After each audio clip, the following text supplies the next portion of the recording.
ခဲ့နောက်ဒုတိယချက်ဘာဟောလို့ဆိုတော့ဒုံလည်းဘောမနုဿတ္တပတိလာဘောမနုဿတ္တပတိလာဘောလူအဖြစ်ကြခြင်းကိုဒုံလည်းဘောခဲရင်တစ်ဖြင့်ကြားပါပြီတဲ့ယဟန်တို့တဲ့သင်တို့ကလူဘဝကြလာတော့လူဘဝဟာလွယ်လွယ်လေးရတယ်လို့ထင်စရာရှိတယ်တဲ့ဒါပေမဲ့လို့မလွယ်ဘူးတဲ့သိပြီးတော့ခက်တယ်ဥပမာအဖြစ်ငါဘုရားဟောပြမယ်တဲ့လူအဖြစ်ဆိုတာဘလောက်တန်ဖိုးရှိတယ်လဲဆိုတာတခါတော့မြတ်စွာဘုရားကသူ့ရဲ့လက်သေးဖြားလေးပေါ်မှာပထဝီမြေကြီးပေါ်ကနေပြီးတော့မြေလေးနည်းနည်းလေးကော်ပြီးတော့လက်သေးဖြားပေါ်တင်ပြီးတော့ယဟန်တွေကိုပြယဟန်တို့တဲ့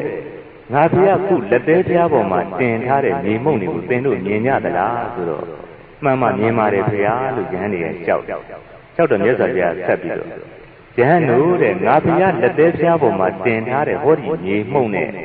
မဟာပထဝီမြေကြီးပေါ်မှာရှိတဲ့မြေမှုန့်တွေဘယ်ဟာများကြတယ်လဲလို့မေးတော့ယဟန်တွေကပြန်လျှောက်မြတ်စွာဘုရားတဲ့မြတ်စွာဘုရားလက်သေးဖြားပေါ်မှာတင်ထားတဲ့မြေမှုန့်ဟာတိတ်ပြီးတော့နဲလွန်းပါတယ်ဟောဒီမဟာပထဝီမြေကြီးပေါ်မှာရှိတဲ့မြေကြီးတွေကတော့အင်မတန်မှများလွန်းပါတယ်နှိုင်းလို့ကိုမရပါဘူးမြတ်စွာဘုရားဆိုတော့မြတ်စွာဘုရားကဘာပြန်ပြီးတော့မိန့်တော်မူတော့ဆိုတော့ယဟန်တို့တဲ့အဲ့ဒီလိုပဲဒီလူဘဝသုကတိကနေပြီးတော့သေပြီးတဲ့အခါမှာလူဘဝနတ်ဘဝသုကတိဘဝပြန်ရောက်တဲ့တတ္တဝါတွေဆိုတာငါဘုရားရဲ့လက်သေးဖျားပေါ်တင်ထားတဲ့မြေမှုန့်လောက်နဲတယ်တဲ့လူဘဝကနေသေပြီးတဲ့အခါမှာငရဲဖြစ်ကြတိရစ္ဆာန်ဖြစ်ကြပိဋ္ဌာဖြစ်ကြသူတကယ်ဖြစ်ကြအပယ်လေးပါးကြတဲ့တတ္တဝါတွေကဟောဒီမဟာပထဝီမြေကြီးပေါ်မှာရှိတဲ့မြေကြီးတွေလောက်များတယ်လူပြန်ဖြစ်တဲ့ပုဂ္ဂိုလ်နဲ့အပယ်လေးပါးကြတဲ့တတ္တဝါတွေကအဲ့ဒီမြေကြီးနှစ်ခုနဲတာများတာဥပမာလိုပဲသိပြီးတော့ကြွာချလွန်းတယ်ဆိုပြီးတော့မြတ်စွာဘုရားကလူဘဝရတာကိုတန်ဖိုးထားတတ်အောင်သိပြီးတော့မြတ်စွာဘုရားတေးသေးချာချာဟောကြားတော်မူခဲ့ဘူးပါတယ်နောက်တစ်ခါဆက်ပြီးတော့ဟောကြားသေးတယ်ယဟန်တို့တဲ့သင်တို့ကငါဥပမာတစ်ခုထပ်ပေးနေတယ်အမျိုးသားတစ်ယောက်ကအပေါက်တစ်ပေါက်သာရှိတဲ့ထဘိုးကြီးတစ်ခုကိုသမုဒ္ဒရာထဲပြစ်ချလိုက်တယ်ဆိုပါစို့တဲ့အဲ့ဒီသမုဒ္ဒရာထဲအပေါက်တစ်ပေါက်သာရှိတဲ့တဘိုးကြီးကတောင်လေးတိုက်လိုက်တဲ့အခါမြောက်ပြီးသွား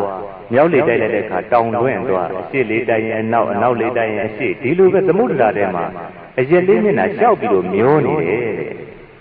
အဲ့ဒီသမုဒ္ဒရာထဲမှာလည်းပဲမျက်စိမမြင်တဲ့လိတ်ကန်းကြီးတစ်ကောင်လည်းပဲရှိနေတယ်တဲ့အဲ့ဒီလိတ်မျက်စိမမြင်တဲ့လိတ်ကြီးဟာအနှစ်တရာကြာမှတစ်ခါပဲသမုဒ္ဒရာရေမျက်နှာပေါ်တယ်တဲ့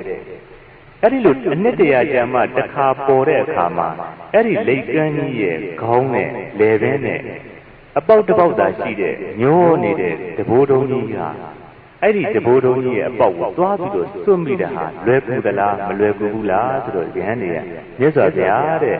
အဲ့ဒါကတော့အင်မတန်အချိန်ကြီးကြာမြင့်မှတစ်ခါတရံဖြစ်ကောင်းဖြစ်နိုင်ပါတယ်မြတ်စွာဘုရားဆိုတော့ယဟန်တို့တဲ့မဟုတ်ဘူးတဲ့အဲ့အနှစ်တရာကြာမှ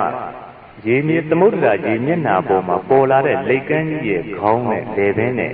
အဲ့ဒီအပေါက်တစ်ပေါက်သာရှိတဲ့သဘောတုံးကြီးကစွတ်ဖို့ရလွယ်ကူသေးတယ်ဉာဏ်ဆန်နိုင်နေတယ်တဲ့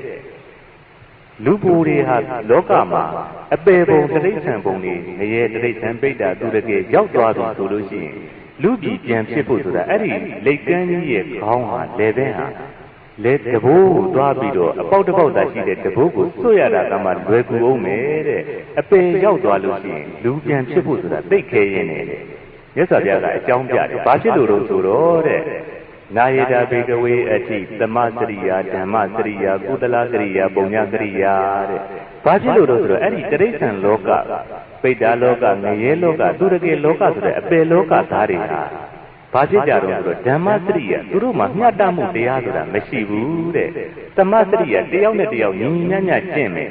ကုသလကရိယာယခုလိုကုသိုလ်ကောင်းမှုဘွေးကြီးလုပ်တယ်ဆိုတာသူတို့လောကမှာမရှိဘူးတဲ့ပုံညာကရိယာကုသိုလ်ကောင်းမှုလုပ်တယ်ဆိုတာသူတို့မှာသိပြီးတော့မဖြစ်နိုင်ဘူးတဲ့ဥပမာဖြင့်မြတ်စွာဘုရားဘာဆိုလိုတာဆိုတော့ဥပမာဖြင့်ခွေးလေးတွေကိုကြည့်ဖို့ခွေးလေးနှစ်ကောင်မွေးထားတယ်ဆိုလို့ရှိရင်တစ်ကောင်နဲ့တစ်ကောင်အစာကျွေးပြီးဆိုရင်နိုင်ရစားကြတာကြောင်လေးတွေဆိုလို့ရှိရင်လည်းပဲသူတို့နိုင်တဲ့ကြွက်တွေပုတ်တင်မျိုးတွေခုတ်ပြီးတော့စားနေတယ်အမြဲတမ်းသူတို့ဟာပါဏာတိပါဒအသက်ကိုသူတစ်ပါးအသက်ကိုသက်ပြီးတော့စားနေတယ်သူတို့မှာတရားမျှတခြင်းဆိုတာသူတို့ရဲ့ပြည်တယ်မှာလုံးဝမရှိဘူးတဲ့ဒါကြောင့်မို့အဲ့ဒီလိုတိရစ္ဆာန်ဘဝရောက်သွားရင်ကုသိုလ်ဆိုတာလုံးဝပြုခွင့်မရှိတော့ယ ယခုလူတွေကထိန်ခင်းတယ်လို့လူတွေဆုံးကတ်တယ်လို့လူတွေဝါဆိုသင်္ကန်းကတ်တယ်လို့သူတို့မှာကုသိုလ်လုပ်ခွင့်တွေလုံးဝမရှိတော့ဘူးဒါကြောင့်မို့အပယ်လေးပါးရောက်သွားတဲ့တတ္တဝါတွေတိရစ္ဆာန်တွေပါတွေဖြစ်တဲ့တတ္တဝါတွေဟာလူပြန်ဖြစ်ဖို့ဆိုတာသိပ်ပြီးတော့ခဲရင်းနေတဲ့စောစောကလိတ်ကန်းကြီးအနှစ်တရာကြာမှသမုဒ္ဒရာကြီးမျက်နှာပြင်မှာပေါ်တဲ့အခါမှာအပေါက်တစ်ပေါက်တည်းရှိတဲ့တဘိုးတော်ကြီးတဲ့ခေါင်းစွပ်ဖို့ကလွယ်သေးတယ်လို့မြတ်စွာဘုရားကအဲ့ဒီလိုဟောကြားတော်မူခဲ့ပါတယ်အဲ့တော့တချို့ကမေးတယ်ပေါ့အရှင်ဘုရားမြတ်စွာဘုရားကတော့လူအဖြစ်ကိုຢာခဲ့တယ်လို့အဲ့ဒီလောက်ဟောခဲ့တယ်ဒါပေမဲ့လို့တပည့်တော်